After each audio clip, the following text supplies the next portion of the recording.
नमस्कार दोस्तों, मैं सीपी राठौर आपको क्या पढ़ा रहा हूँ? हिंदी। हम पढ़ रहे हैं आज सहायक वाचन।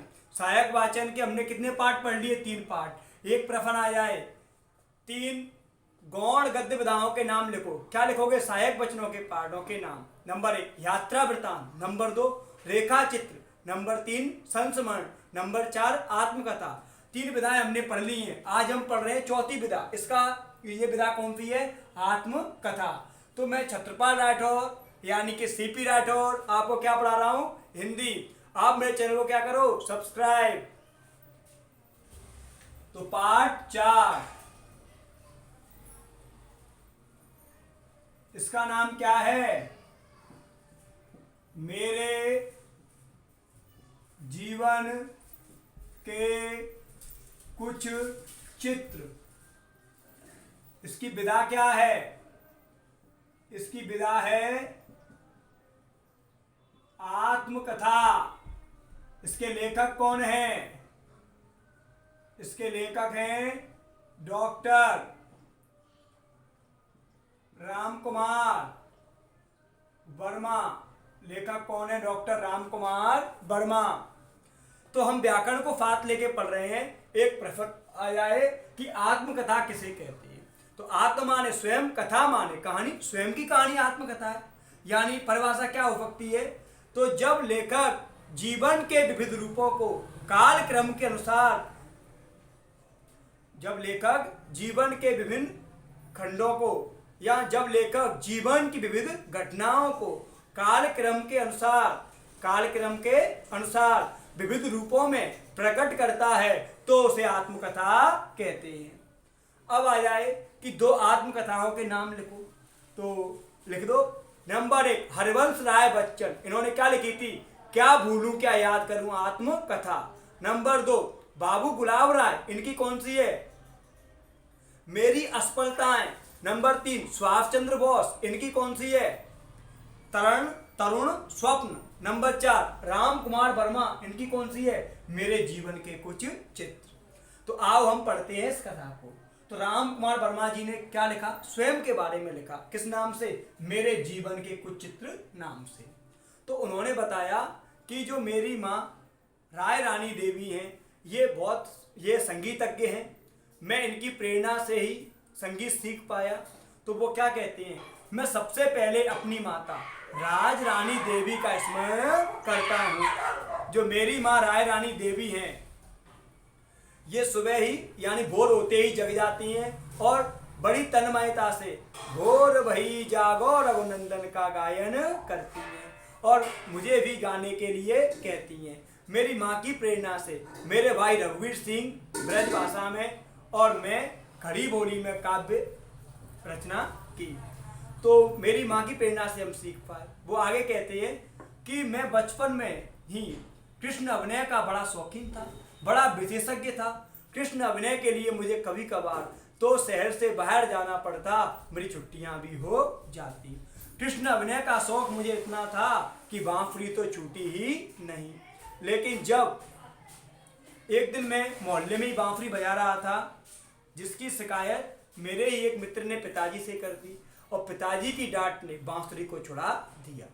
आगे वो कहते हैं कि ऐसे ही सूर्या जी नाटक में सोफिया से प्रेम संवाद था, जिसमें मेरी बहन ने मुझसे भला बुरा कहा और वह रंगमंच भी छूट गया। आगे लेखक कहते हैं कि मैं जैसे ही बड़ा होता गया, मैं पढ़ने में हमेशा प्रथम रहा हूँ, प्रथम श्रेणी में ही उत्तीर्ण हुआ हूँ, क्योंकि मेरी माँ ने मुझसे कहा था, बेटा कुमार पढ़ने में हमेशा पहले दर्जे का ध्यान रखना। जिस प्रकार अर्जुन ने चिड़िया की आंख का ध्यान रखा था। वह कहते हैं कि माँ मुझे आप अर्जुन बनाना चाहती हो? तो वह कहती नहीं, कर्ण बनाना चाहती हूँ। लेखक कहते हैं माँ की प्रेरणा से ही मैं आगे बढ़ सका। मैंने एमए तक पढ़ाई की और मैं एमए में प्रथम यानी फर्स्ट डिवीजन में पास हुआ। आगे वह कहते हैं लेकिन जब मैं 10वीं क्लास में था तो मैं कक्षा का मॉनिटर था, तब मुझे छात्रवृत्ति मिलती थी। लेकिन उन दिनों 1921 में कानपुर में कांग्रेस ने असहयोग आंदोलन का प्रस्ताव पास किया था। असहयोग आंदोलन का प्रस्ताव पास किया था और मैं उस समय नरसिंहपुर में था। तब शौकत अली ने मुझसे इस आंदोलन में शामिल होने के लिए कहा और जब मैंने कहा कि अभी मैं नियमित छात्र हूँ तो उसने मुझे स्कूल छोड़ने के लिए कहा। मैंने पिताजी से स्कूल छोड़ने के लिए कहा कि पिताजी मैं स्कूल नहीं जाऊँगा, तो पिताजी ने मुझे डांटा। लेकिन मैंने 72 घंटे तक कुछ नहीं खाया, अर्थात मैंने 72 घंटे का उपवास रखा और 72 घंटे के उपवास ने स्कूल छुड़ा दिया। लेखक कह रहे हैं स्कूल जाना उन्होंने यही बंद कर दिया, लेकिन उन्होंने पढ़ाई जारी रखी है। उन्होंने एमए प्रथम श्रेणी में उत्तीर्ण किया है। लेखक कहते हैं नाग पंचमी के दिन मेरे गांव में बड़ा दंगल लगता था। मुझे भी दंगल कुश्ती का शौक था। मैं अपने पिताजी के साथ नाग पंचमी के दिन अखाड़ा देखने गया या दंगल देखने गया। वहां एक फुल्लम पहलवान ने सभी पहलवानों को हरा दिया और भीड़ से कहा कि तुम में कोई रुस्तम हो, तुम में एक टाइप से कोई योद्धा हो जो मुझे हरा सके वो आ जाए, तुम में कोई रुस्तम हो तो आ जाए। लेखक कहती है पिताजी के सामने मैं अपनी अवहेलना ना देख सका और पिताजी की स्वीकृति पाते हुए मैं जय बजरंग बली बोलता हुआ अखाड़े में कूद पड़ा। फुल्लम से कहा चला आ पट्टे। मैंने 4 मिनट 17 सेकंड में ही फुल्लम को चित्त कर दिया, यानी उसे हरा दिया। इनाम में मिला शेरवानी कपड़ा, मैंने फुल्लम को वापस कर दिया और मैं पिताजी के साथ घर लौट आया। आगे लेखक कह रहे हैं कानपुर के बेड़ी माधव खन्ना ने कहा कि देश सेवा कविता जो लिखेगा मैं उसे 51 रुपए का पुरस्कार दूंगा। ये खबर सुनकर लेखक के पिताजी ने कहा व्यंग रूप में, कह दो छोटे गांधी से देश सेवा कविता लिखी। छोटा गांधी क्यों कहा? क्योंकि गांधी जी के आंदोलन में शामिल होने के लिए उसने क्या कर दिया, स्कूल जाना बंद कर दिया था। तो वो लेखक कह रहे हैं मैंने देश सेवा कविता लिखी, मेरी कविता को श्रेष्ठ माना गया और मुझे 51 रुपए का पुरस्कार भी प्राप्त हुआ। लेकिन जब मैं सर्वश्रेष्ठ मेरी कविता को माना गया तो मेरी माँ ने कहा कि देख लिया मेरा एक लड़का देश सेवा में कितनी तन्मयता से लगा हुआ है। पिताजी भी खुश हो गए और खादी का कोट लेखक के लिए बनवा दिया। तो ये सब उन्होंने किसके बारे में लिखा?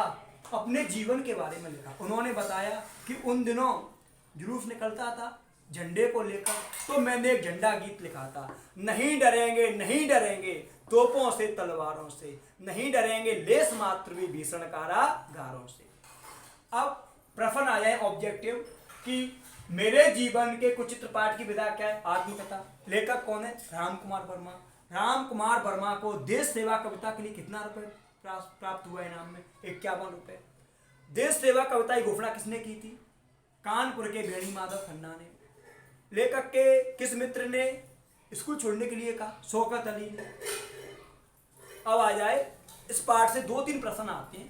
पहला प्रश्न आ जाए लेखक सबसे पहले अपनी माता का स्मरण क्यों करता है? तो लेखक सबसे पहले अपनी माँ राज रानी देवी का स्मरण करता है। ऑब्जेक्टिव आया कि लेखक की माँ का क्या नाम है? राज रानी देवी। तो राय रानी देवी का स्मरण करता है क्योंकि उन्हीं ने अपने कलापूर्ण हाथों से लेखक की जीवन रेखा खींची है। वे संगीतज्ञ हैं, लेखक ने उनसे ही संगीत शिक्षा भी ग्रहण की है, इसीलिए वे सबसे पहले अपनी माँ का स्मरण करती हैं। उनकी माँ सुबह भोर होते ही भोर वही जागो रघुनंदन का तन्मयता से गायन भी करती हैं। अगला प्रश्न आ जाए लेखक ने स्कूल जाना क्यों छोड़ दिया? तो लेखक की पढ़ने में रुचि थी, वे हमेशा प्रथम श्रेणी में उत्तीर्ण हुए। लेकिन उस समय कांग्रेस सरकार ने, नागपुर कांग्रेस सरकार ने असहयोग आंदोलन प्रस्ताव पारित किया था जिसमें शामिल होने के लिए शौकत अली ने लेखक से कहा और उस सभा में शामिल होने के लिए लेखक ने क्या किया? स्कूल जाना छोड़ दिया। अगला प्रश्न आ जाए, बहुत बढ़िया प्रश्न है, मोस्ट प्रश्न है। पढ़ाई के संबंध में राम कुमार वर्मा जी की माता ने क्या कहा, या राज रानी देवी ने पढ़ाई के संबंध में राम कुमार वर्मा से क्या कहा? तो लेखक की पढ़ने में रुचि थी, हमेशा वो प्रथम श्रेणी में उत्तीर्ण हुए क्योंकि उनकी माँ ने उनसे कहा था बेटा कुमार पढ़ने में हमेशा पहले दर्जे का ध्यान रखना, जिस प्रकार अर्जुन ने चिड़िया की आंख का ध्यान रखा था। लेखक कहता है कि माँ की प्रेरणा से मैं एमए तक पढ़ा और मैंने एमए को प्रथम श्रेणी में उत्तीर्ण किया। अब आया एक ऑब्जेक्टिव, लेखक की माँ का क्या नाम था? राय रानी देवी। लेखक ने पढ़ाई की है एमए तक, स्कूल जाना छोड़ दिया 10वीं क्लास से। अब एक प्रश्न आ जाए कि लेखक ने देश सेवा कविता क्यों लिखी और इसका क्या परिणाम निकला। तो कानपुर के बेणी माधव खन्ना ने कहा था जो देश सेवा कविता लिखेगा उसे 51 रुपये का पुरस्कार दिया जाएगा। तब पिताजी ने कहा कह दो छोटे गांधी से देश सेवा कविता लिखे। पिताजी की स्वीकृति से लेखक ने कविता लिखी, उनकी कविता को श्रेष्ठ माना गया और उन्हें 51 रुपये का पुरस्कार भी प्राप्त हुआ। तब माँ ने कहा था देख लिया मेरा पुत्र कितनी तन्मयता से देश सेवा कर रहा है। तो दोस्तों मैं सीपी राठौर आपको क्या पढ़ा रहा था? सहायक वाचन का पाठ 4। मेरा पूरा नाम है छत्रपाल राठौर। आप मेरे चैनल को सब्सक्राइब करो, वीडियो को लाइक करो और शेयर भी करो। मैं आपको पूरी हिंदी पढ़ा रहा हूँ, व्याकरण भी पढ़ा रहा हूँ।